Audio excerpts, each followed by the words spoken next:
Ке фрлат ли црна дамка врз оценката за Македонија и датумот за преговори за членство во Европската Унија, правните неправди за судењето за 27 април.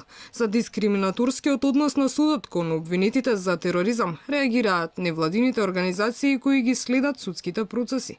Тие забележуваат дека вакво судење во судската пракса во Македонија досега немало, што протолкувано суштински ја оддалечува земјата од позитивната оценка за правосудниот систем, која пак е предуслов за Македонија воопшто да ги започне пристапните преговори за членство во Европската Унија. Не гледаме причина зошто рачиштата треба да траат повеќе од 8 часа во текот на денот. Тоа е проблем од аспект на имањето на разумно, адекватно време и адекватни услови за подготвување на одбраната, колку тие имаат можност да се консултираат со своите бранители по завршувањето на рочиштата, доколку истите траат до доцна вечерта, кога обвинетите потоа мора да бидат спроведени во притвор. Случајот за 27 април во кој 33 луѓе се обвинети за тероризам поради ескалација на протестите кои 60 дена беа мирни и во кои немаше жртви, се форсира со 4 пати побрзо темпо од она за диво населје, а казните и во двата случаи се идентични, бидејќи делото за кое се судеа луѓето во диво населје и она за кое се судат обвинетите за 27 април е исто, односно до 2008 беше во ист член на кривичниот законник, а денес е само формално одвоен во два различни члена. За владата, судските процеси се одвиваат баш унака како што треба.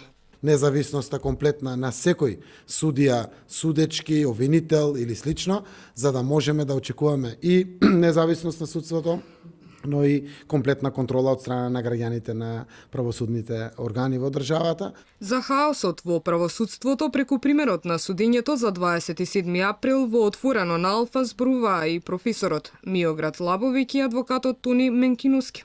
Имаме ние овие поединци прекрасни суди и обвинители, тоа неспорно.